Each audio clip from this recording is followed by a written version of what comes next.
देश देख रहा है कि एक व्यक्ति को बचाने के लिए 142 करोड़ देश की जनता को नकारा जा रहा है। आप क्या कर रहे हैं? आपकी जिम्मेदारी क्या है? किसी को नहीं छोड़ा इस सरकार ने।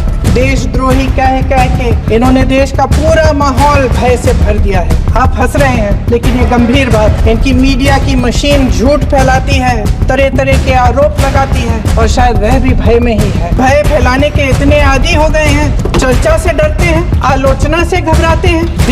कई दिनों से हम मांग रहे हैं कि चर्चा करिए, लेकिन चर्चा करने की हिम्मत ही नहीं है। ये देश कायरों के हाथों में ज्यादा देर तक कभी नहीं रहा। देश देख रहा है कि एक व्यक्ति को बचाने के लिए 142 करोड़ देश की जनता को नकारा जा रहा है। सारे बिजनेस, सारे संसाधन, सारी दौलत, सारे मौके एक ही व्यक्ति को सौंपे जा रहे हैं।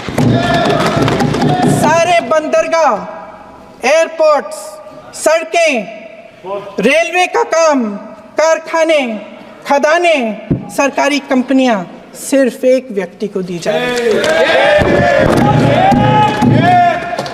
जनता के मन में हमेशा ये विश्वास होता था कि अगर कुछ नहीं है तो संविधान हमारी सुरक्षा करेगा, मगर आज आम लोगों के बीच ये धारणा बनती चली जा रही है कि सरकार सिर्फ मुनाफे के लिए चल रही है। देश में बहुत तेजी से गैर बराबरी बढ़ रही है। जो गरीब है वो और गरीब हो रहा है, जो अमीर है वो और अमीर हो रहा है। इस सरकार ने आर्थिक न्याय की भी सुरक्षा कवच तोड़ दिया है। राजनीतिक न्याय की जब बात होती है, मेरे सत्ता पक्ष के साथी आज खड़े हुए और तमाम गिनती करने लग गए कि ऐसा हुआ वैसा हुआ, 1975 में जो हुआ। तो सीख लीजिए ना, आप भी सीख लीजिए। आप भी अपनी गलतियों के लिए माफी मांग लीजिए। आप भी बैलेट पे चुनाव कर लीजिए। दूध का दूध, पानी का पानी हो जाएगा। आप राजनीतिक न्याय की बात करते हैं, सरकारों को पैसों के बल पर गिरा देते हैं।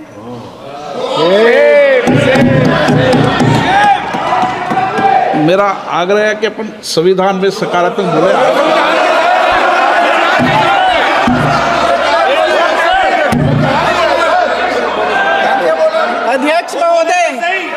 अध्यक्ष महोदय, सत्ता पक्ष के हमारे साथी ने एक उदाहरण दिया उत्तर प्रदेश की सरकार का, तो मैं भी एक उदाहरण दे देती हूँ महाराष्ट्र की सरकार का। मैं भी एक उदाहरण दे देती हूँ हिमाचल की सरकार को तोड़ने की कोशिश किसने की? पैसों के बल पे की। गोवा की सरकार, तमाम उदाहरण है। राजस्थान की। क्या ये सरकारें जनता ने नहीं चुनी थी? क्या संविधान इन पर लागू नहीं था? पूरी देश की जनता जानती है कि इनका, हंसती है, जानती है कि इनके यहाँ तो वॉशिंग मशीन है।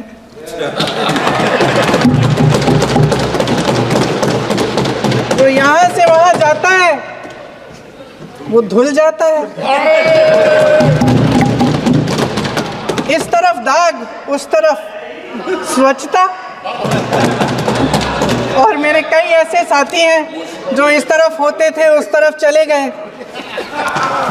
मुझे दिख भी रहे हैं, वॉशिंग मशीन में शायद धुल गए हैं। अध्यक्ष महोदय, जहां भाईचारा और अपनापन होता था, जहां हमारे संविधान ने एकता का सुरक्षा कवच दिया था, वहां शक और घृणा के बीज बोए जा रहे हैं। एकता का सुरक्षा कवच तोड़ा जा रहा है। प्रधानमंत्री जी यहाँ सदन में संविधान की किताब को यूं माथे से लगाते हैं, लेकिन संभल में, हाथरस में, मणिपुर में जब न्याय की गुहार आती है, उठती है, तो उनके माथे पे शिकन तक नहीं आता।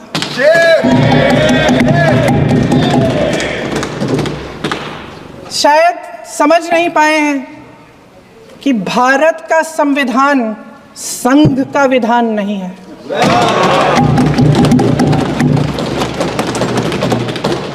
भारत के संविधान ने हमें एकता दी, हमें आपसी प्रेम दिया।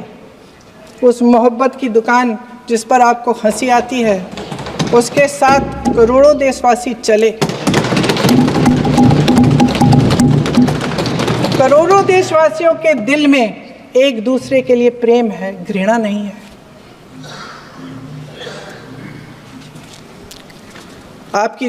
इनकी जो विभाजनकारी नीतियां हैं, उसका नतीजा हम रोज देखते हैं। राजनीतिक फायदे के लिए संविधान को छोड़िए, देश की एकता को भी ये रख नहीं सकते, इसकी सुरक्षा नहीं कर सकते। हमने संभल में देखा, मणिपुर में देखा। दरअसल इनका कहना है कि अलग अलग इस देश के अलग अलग हिस्से हैं। कैमरा। लेकिन हमारा संविधान कहता है कि ये देश एक है और ये देश एक रहेगा। जहां खुला विवाद होता था, अभिव्यक्ति का सुरक्षा कवच होता था, इन्होंने भय का माहौल पैदा किया है।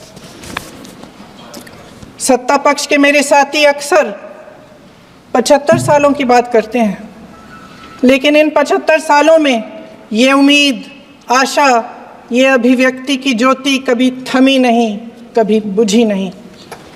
इस देश की जनता ने खुलकर आलोचना की, निडर होकर धरने किए, प्रदर्शन किए। जब जब जनता नाराज हुई, तब तब सत्ता को ललकारा, उसे चेतावनी दी, बड़े से बड़े नेताओं को कटघरे में खड़ा किया, उनसे जवाब मांगा, न्याय मांगा। इस देश के छोटे छोटे से नुक्कड़ की दुकानों में, चाय की दुकानों में, इस देश के घरों में, गलियों में, मोहल्लों में, अखबारों में, प्रकाशन घरों में, न्यायपालिकाओं में चर्चा कभी बंद नहीं हुई। लेकिन आज ये माहौल नहीं है। आज जनता को सच बोलने से डराया जाता है, धमकाया जाता है। पत्रकार हो या विपक्ष का नेता हो या किसी यूनिवर्सिटी का प्रोफेसर हो, छात्र संघ हो या कर्मचारियों का संगठन हो, सबका मुंह बंद कराया जाता है। किसी पे ईडी, किसी पे सीबीआई, किसी पे इनकम टैक्स, फर्जी मुकदमे लगवाए जाते हैं, जेल में डाल दिया जाता है। विपक्षी नेताओं को जेल में डाल दिया जाता है, उनको सताया जाता है। किसी को नहीं छोड़ा इस सरकार ने।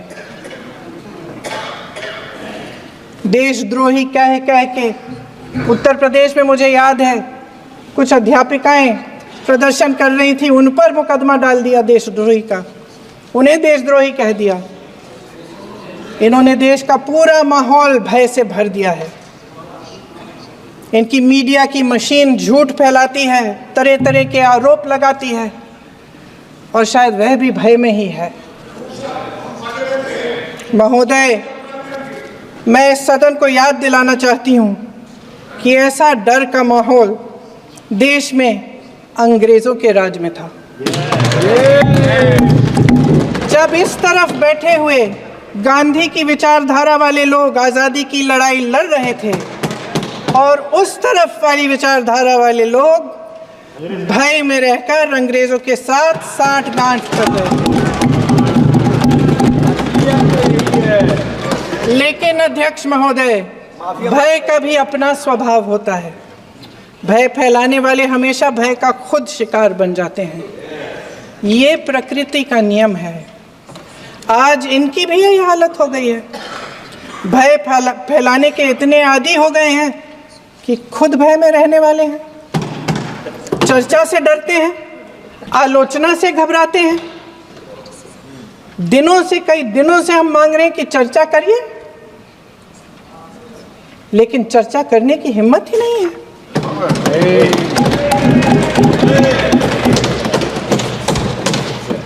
एक कहानी होती थी अध्यक्ष महोदय, शायद बचपन में आपने भी सुनी होगी। राजा भेष बदलकर बाजार में आलोचना सुनने जाता था। ये सुनने जाता था कि प्रजा मेरे बारे में क्या कह रही है, मैं सही रास्ते पे चल रहा हूँ कि नहीं। लेकिन आज का राजा, भेष तो बदलते हैं आज के राजा, शौक तो है उनको भेष बदलने का, लेकिन ना जनता के बीच जाने की हिम्मत है और ना आलोचना सुनने की। महोदय, मैं तो सदन में नहीं हूँ।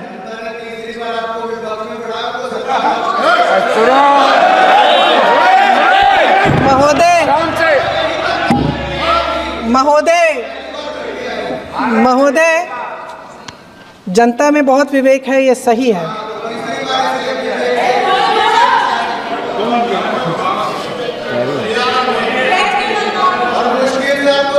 अच्छा महोदय, मैं सदन में नहीं हूँ, कुछ, हाँ ठीक है, मैं सदन में नहीं हूँ, मात्र 15 दिनों से आ रही हूँ। लेकिन मुझे ताज्जुब होता है कि इन 15 दिनों में इतनी बड़े बड़े इश्यूज हैं, इतनी बड़ी बड़ी बातें हैं, प्रधानमंत्री जी मात्र एक दिन के लिए, शायद 10 मिनट के लिए दिखे हैं सब।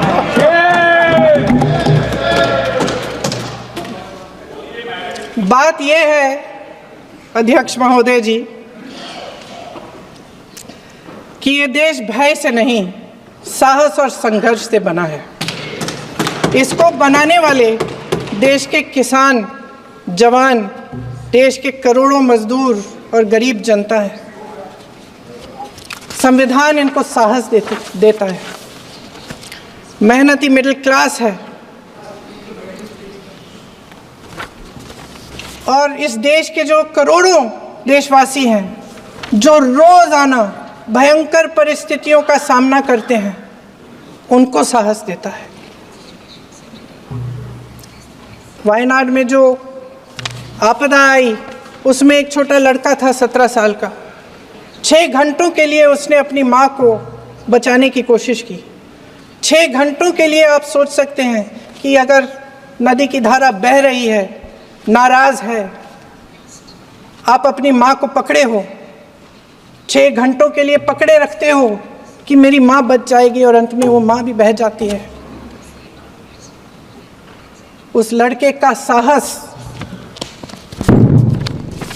उन महिलाओं का साहस जो पीड़ित हैं लेकिन फिर भी अपनी लड़ाई लड़ रहे हैं, उन संभल के बच्चों का साहस जिनके पिताजी अभी अभी गुजर गए लेकिन फिर भी उनके सपनों को साकार करने की हिम्मत है, उनका साहस है।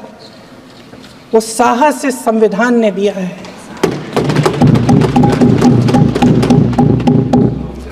वो आत्मविश्वास इस संविधान ने दिया है। ये देश भय से नहीं चल सकता, ये देश साहस से ही चलेगा।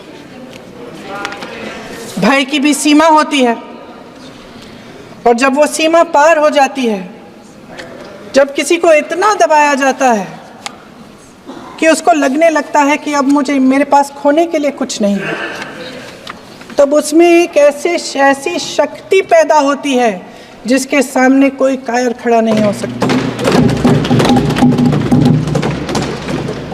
ये देश कायरों के हाथों में ज्यादा देर तक कभी नहीं रहा है। ये देश उठेगा, ये देश लड़ेगा, सत्य मांगेगा। सत्यमेव जयते। जय हिंद।